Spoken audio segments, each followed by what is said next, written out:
Laugh out loud. I'm back again. I know, like, oh, but he trying to be consistent a little bit, a little bit. Um, so if you read the title, well, first of all, thank y'all so much for tuning in once again to another episode of the pod. I appreciate you. Thank you for anybody that's new. I don't know how you found it, but I'm glad you did. YouTube, Spotify, Apple Music, Google Podcasts, iHeartRadio, um, some other Overcast, like a bunch of podcast things I'm streaming on. Either way, thank you for being here. I appreciate you. Um, so if you read the title, right, you see, I wanted to, I don't know, get on here and pretty much discuss something I feel personally, right, when it comes to the Drake versus Kendrick Lamar beef and everything, mixed in with my, I guess, not necessarily reaction, but recap of the Grand National Tour, which, if you listen to the last episode of the pod where I kind of went over everything that was going on in St. Louis, the mishaps and whatnot on my St. Louis vacation, do you know, a big part of the reason I was there was to see Kendrick and SZA.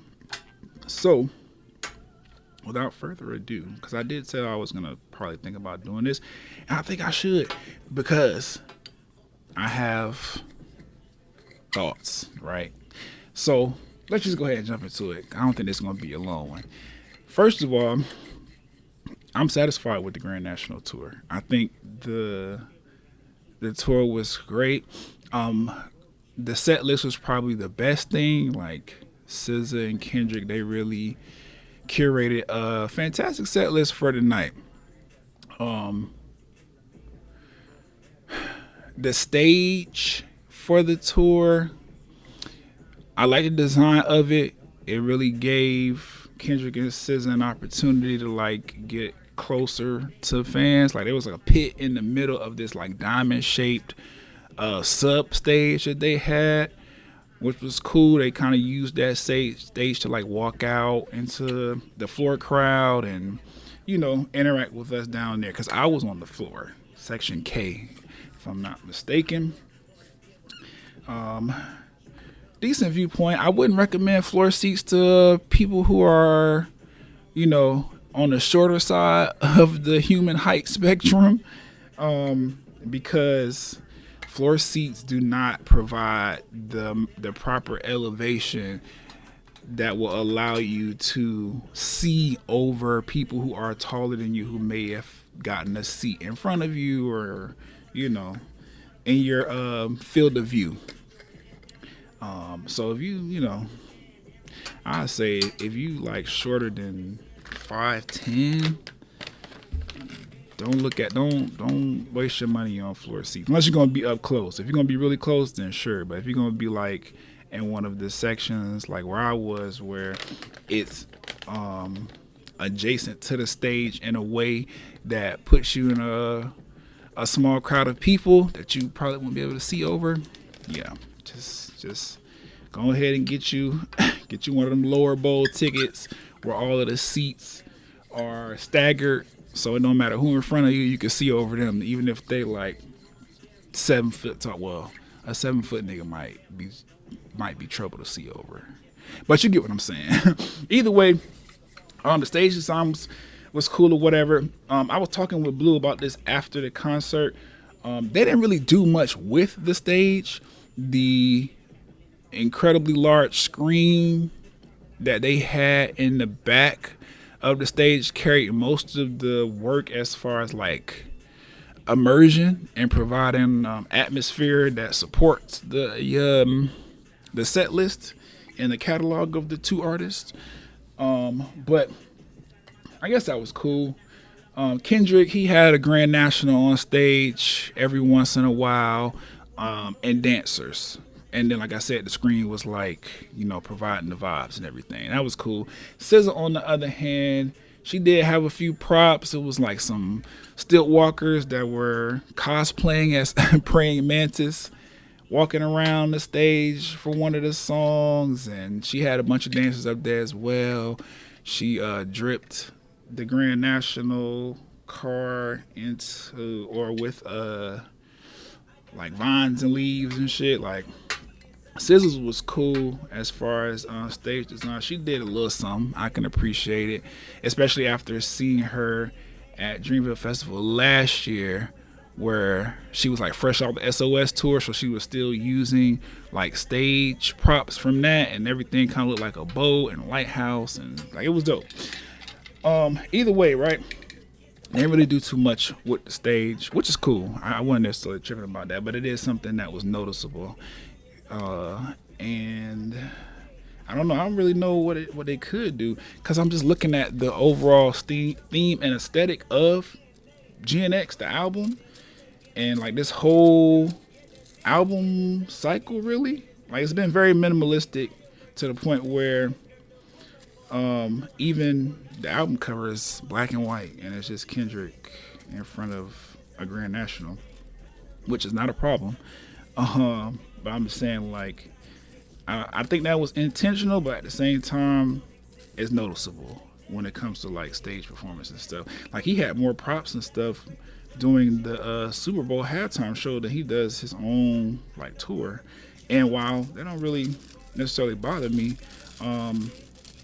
the Super Bowl performance was free, and I'm paying to see you on tour. So like, I don't know. I would think it would be a reverse, or at least similar in level of intention when it comes to stage design. But I'm not tripping. I'm not it is what it is. The tour was cool.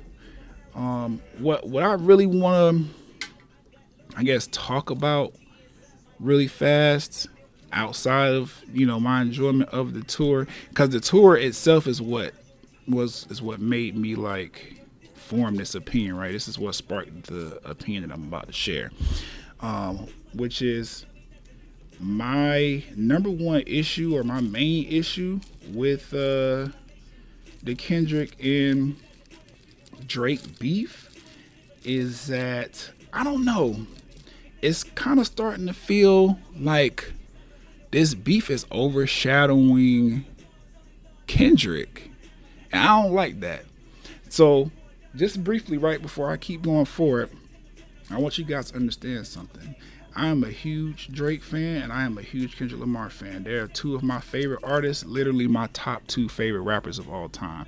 I know that might be weird to some people who grew up on a different era of hip-hop to hear me say Drake and Kendrick Lamar are your top two rappers of all time. Yes, nigga. I appreciate everybody that came before them, and I appreciate people who are going to surpass them if that's possible, because Drake has been on an incredible run, I must admit. But they're my two, and we'll get into top fives on a different time. But ultimately, I thought I took this one out. Ultimately, I was watching the tour, and I'm paying attention to the crowd, and I'm like, is there a reason like Kendrick is doing like the very best of his catalog and not too many people, well, I ain't gonna say not too many people because it's a crowd full of Kendrick fans, but it's like, I don't know, they just weren't fucking with the music the way I would appreciate. So maybe this is more of a personal thing, but I just noticed, right, with this beef, everybody's been so consumed about, Not Like Us, and the beef of it all, Drake in this lawsuit, which where is that stand at this point in time? We haven't heard anything about it in a while, because Chris and Diddy been overshadowing the legal scene for celebrities, I guess, and Offset and Cardi's drama. But I was like, these are like A1 Kendrick songs. Like these the ones, nigga. Kendrick literally stopped in the middle of the show and was like, I'm gonna test y'all, like, do y'all really fuck with my music or whatever? Do y'all know certain songs off the album, off the new one, the old one, all of that. And I don't know. I ain't gonna say the crowd didn't do good because, like I said, a lot of people there, they are Kendrick fans like myself. They was trying to see him, but I just noticed that like there was a lot of people also there who was like, I don't really know this song. Um, Maybe they were there for SZA, or they were just waiting for the big Drake diss moments, and that's what they came. That's what they paid money to go see. It was Kendrick continue his victory lap in this Drake beef, which that's your prerogative. That's your prerogative. I ain't hating. I ain't mad. It is what it is. I just noticed that, like, I don't know, this, well, Not Like Us is finally starting to cool down. Luther has taken center stage, which people are not talking about that enough, that Kendrick has the longest running #1 hip hop song on the Hot 100 of any rapper. Like, he broke Lil Nas X's streak. I think Luther has been #1 for like 15 weeks straight now or something. I don't really see too many people talking about that. What I do see people talking about is Kendrick going to Canada and selling out both the tour dates in Toronto, and the Toronto crowd requesting Not Like Us to be ran back 2 and 3 times and shit like that, which is fine. People are enjoying the Grand National Tour just as I did. My thing is, Kendrick has an incredible catalog. He's been an incredible artist since day one. I do not want Not Like Us and this beef with Drake to overshadow that about Kendrick, that fact about Kendrick. And I feel like it's starting to, and I don't really like that. I don't like how people are so antsy and just ready to like shit on Drake and express their disdain for Drake, that they are literally just doing some the enemy of my enemy is my friend type shit, and just fucking with Kendrick because he got a W over Drake in this beef. Again, that's your prerogative. That's your prerogative. But for me, as a Kendrick and Drake fan who really appreciates and respects both of them and their artistry, I'm like, I don't want Kendrick and this beef with Drake to be overshadowed, or I don't want the beef with Drake to overshadow Kendrick and all of the accomplishments he's having, all the success he's having. It's at a point now where Not Like Us and this entire Drake beef are like the biggest things in Kendrick's career, and I feel like that's crazy because he done won a bunch of Grammys. He's a Pulitzer Prize winner. I don't know any other rapper in history to receive a Pulitzer Prize, which to me, especially understanding what his Pulitzer Prize is for, they literally, the president, because they come from the president, right? Or the Pulitzer Committee, I'm not sure who gives out the Pulitzer Prize, but that body, that organization, or that individual gave him that award to recognize how great of a rapper he is. Like, he puts words together so well. He writes words together so incredibly well that they had to give him an award for it that typically is reserved for like book writers and shit like that, or writers of like amazing speeches. It's just crazy. But yet everybody is like in Kendrick's face begging him to go upside Drake's head again. And I'm like, I get it. It's entertaining. Like, we've never seen a rapper have the success that Drake has had for this amount of time. Like, we 20 plus years of Drake, and even to this day, post Kendrick beef, he's still putting out hits. Nokia is a hit. I know y'all hate, or y'all pretend to hate, some Sexy Songs for You, but that album is good. Somebody Loves Me is a hit.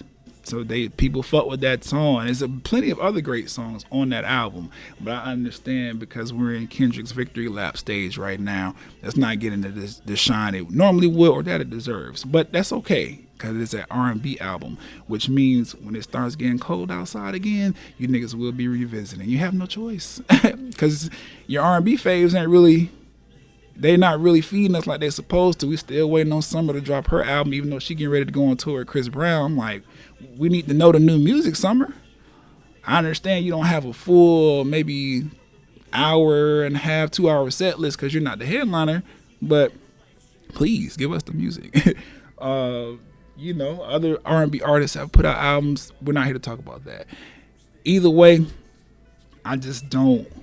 It's probably my number one issue with the beef. Like, it's growing to the point where it has grown to the point where it's literally like the biggest thing that's happened in Kendrick's career. And I don't like that because the nigga been good since day one, since the beginning, since before Drake even knew about Kendrick or before they worked together on Drake's second album. He was still great. Like Section 80, Overly Dedicated, like his whole like C4 or whatever mixtape series. Like, the boy been good, the man been good, the kid been good, and now we're at a point where it's like we have to. Well, we don't have to, but it's almost at a point where it's like, if Drake wanted to get out here and take credit for, not like us being so successful and GNX even being so successful because there's, jabs and sneak disses in there towards Drake from Kendrick. Like, if he wanted to get out here and be like, I'm responsible for the biggest moments in your career, even though you hate me so much, the way I walk, the way I talk, the way that I dress, and all this other bullshit. Like, you made a song about me. It went straight to the top of the charts. And even your fans, my fans, they doing what they want to do, but even your fans won't leave you alone about me. How's that gonna fare moving forward through your career? Something else that's maybe not as major, but I think will bother me when the time comes, because I feel like people don't, especially the newcomers to Kendrick, people don't understand this about him. He's not a Drake where he's going to put out features and new songs and new albums like consistently. You know what I'm saying? Like, we're at the point now where we've gotten a Drake project, whether it be joint or an individual project from him, once every year to year and a half. Like, Drake has been consistent, and if it hasn't been an album, it's been a big feature, it's been a big single or something from Drake. So it's like, he's been the most consistent thing, or the most consistent and the biggest artist in the rap space and shit. Even if you want to call him a pop artist, because popular music is all that pop represents. It doesn't necessarily have to be a certain BPM and all that shit like that. But I'm saying all that to say, I'm interested to see how things shape out after Kendrick is done with this era of his music. Like, after he's done with the whole GNX era, the whole Grand National era, like, how are things gonna fare? Because you got a massive W over the biggest nigga in the game right now, but he's already proving like, I'm gonna keep going, and I'm the more consistent one of the two of us. Like, even just this past Friday, Drake put a new rap verse out with one of his artists. It's like, and he's still relishing in the success of Nokia and Somebody Loves Me and all the other songs from Sexy Songs for You that are slowly becoming music that people want to hear on the radio and playing on their playlists and stuff. Like, he's still having successful moments in the music space. And it's just interesting watching this kind of play out, because I don't want nobody fronting on Kendrick when he do what he normally does, which is step back from music and live his life. We might not get another Kendrick album or feature for that matter. He might not do music with other artists for like another 2 or 3 years. Like that's the kind of artist he is. He be putting gaps and spaces in between his projects. And I'm hoping that the fans understand that and they don't start trying to front on him when they realize like, oh, you done knocked Drake off or kind of took Drake's spot for the moment, but you're not as consistent. Like if you notice, since GNX came out, we haven't had, or I ain't gonna say that. I was about to say we haven't had any new music, but that is a lie because he's all over Playboi Carti's album. But that's pretty much it. Ever since GNX came out, we got him on 3 different tracks on Playboi Carti's album, and that's been it. He's been on tour. He's been doing a Super Bowl performance. Like no new music from Kendrick since. And I'm still under the impression that GNX is supposed to get some songs on the deluxe. It may be like a year anniversary type of situation, like how SOS got a deluxe to it like 2 or 3 years after the album had already come out on the anniversary of it. But either way, I don't know. I don't want anybody fronting on Kendrick when he steps away, takes his time with his family and stuff to like just chill. He been on tour. He finna relax, think about maybe putting some more music out. He got a label to run now. Like he's gonna be stepping away, and I don't want people on the internet like trying to flex on him or front like he's still not that nigga just because he's not as consistent as Drake. And then on the Drake side of things, I'm ready to see how niggas backpedal. I'm interested in seeing how that's gonna work. Cause even right now, when I talk to people about the Kendrick and Drake beef, they ready to shit on Drake and pretend like, you know what I'm saying, he not that nigga, but you know Nokia. You know the lyrics. What the fuck the function? Like you know the song. So it's like when Kendrick lets Luther, you know what I'm saying, die down, he's not interested in trying to push any other songs off of GNX. What are we gonna do? After he steps away and is like completely gone, are you guys gonna be real enough to be like, you know what? He whooped Drake ass, but at the end of the day, Drake's the more consistent one, and he be coming with some bangers. So, you know, where you at, Drake? Let's turn up. Or are y'all gonna front and act like, oh, you know, I don't know. I don't know what y'all gonna say, but it's just weird. And I mean, I'm sure you can hear Luther in the background. SZA did an amazing job, by the way. Even through technical difficulties with her microphone and stuff, that lady was still like singing. Microphone was definitely on. She sounded great, looked great, and the show was fire. But I don't know. I just want to jump on here and say that real quick. I enjoyed the GNX tour, yes, or the Grand National tour. Yes, I will go again. Footage is on my Instagram at BRIANSAPPH. If you're interested, I'm probably going to post some more things over on TikTok about the tour or from the tour, some footage. And yeah, that's pretty much it. I just wanted to get on here and like kind of express that because I don't like how this is shaping out. Like, Kendrick has an amazing catalog, but to this day, it's been over a year since Not Like Us came out. People are still like wanting that record, which is fine because it's fine, but it's also like the rest of GNX. Which I ain't even gonna say the rest of GNX because Not Like Us is not even on the album. That's the flex that Kendrick pulled. Like, we don't need to boost numbers by putting this amazingly popular song on here. Like, my music's gonna speak for itself, and it has been. But it's just like we're celebrating Kendrick for putting belt to ass on Drake, but it's like after he's done whooping on Drake, like, are y'all still gonna support Kendrick? I really hope so. Again, him and Drake, my top 2 rappers. So I'm not saying this from like a bias standpoint. It just don't make sense to me because I'm looking at people in the crowd at Kendrick's tour and like, yes, like I said, plenty of Kendrick fans going up for the music, but then there's a lot of people who are like just not. But then I see songs like this, Euphoria, being played and Not Like Us, and they turning up, Ovi Hoeing and all this other stuff. So I'm like, I don't. Kendrick is too good of an artist for him to just have fans who are opposing Drake. You know what I'm saying? Like, he's too good of an artist just for him to have people supporting him just because he's actively beating up somebody that they don't fuck with, or they pretend not to fuck with. Because like I said, when Drake get back in his stride and the hits come, especially after Kendrick is done with this GNX era, I'm pretty sure people's sentiments are gonna change. And I'm just interested to see it.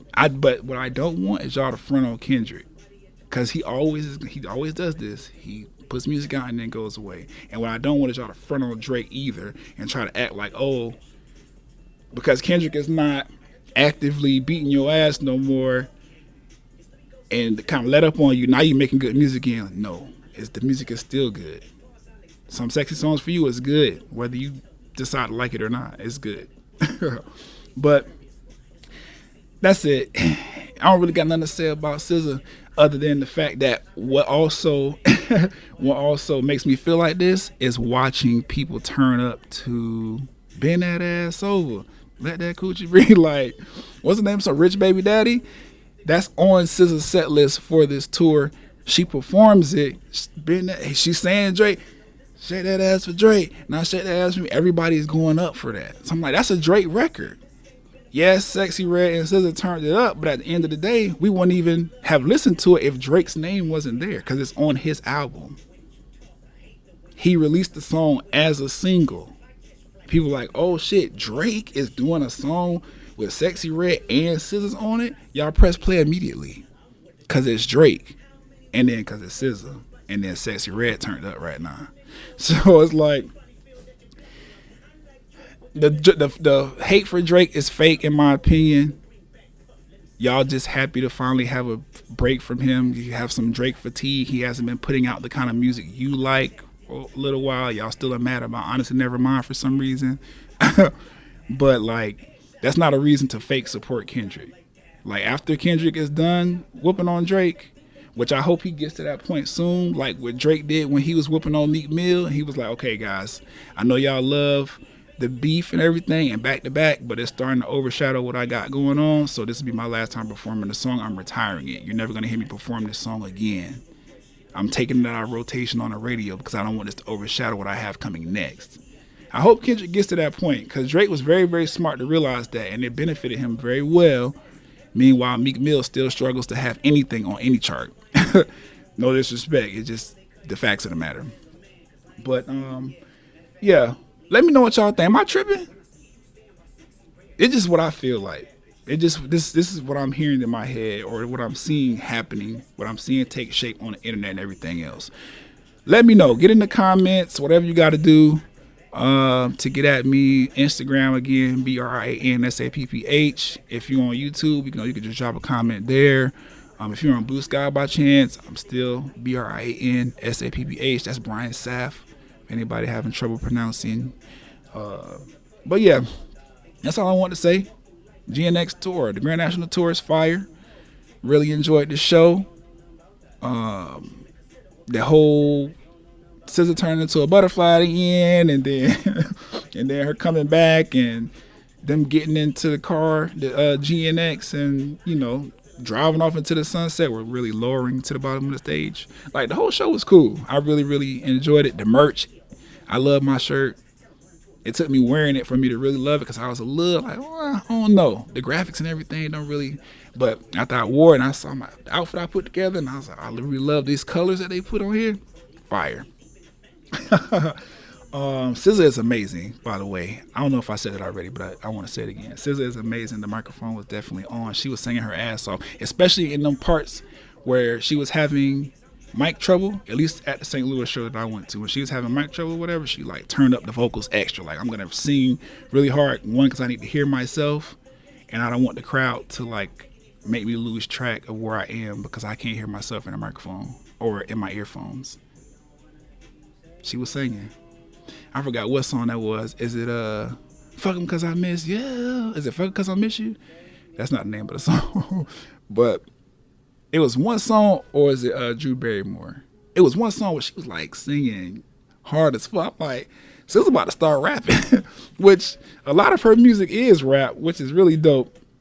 If you really pay attention to it, it's like melodic rap, same thing, like kind of like what Beyonce does. Okay, I'm getting too far into it. The tour was great, and don't front on Kendrick when he take a break, and stop fronting on Drake because you know you're gonna be listening to him again when Kendrick is taking a break. Thoughts, opinions, comments, get at me. I just gave you all the handles. I'll catch y'all on the next episode. Peace.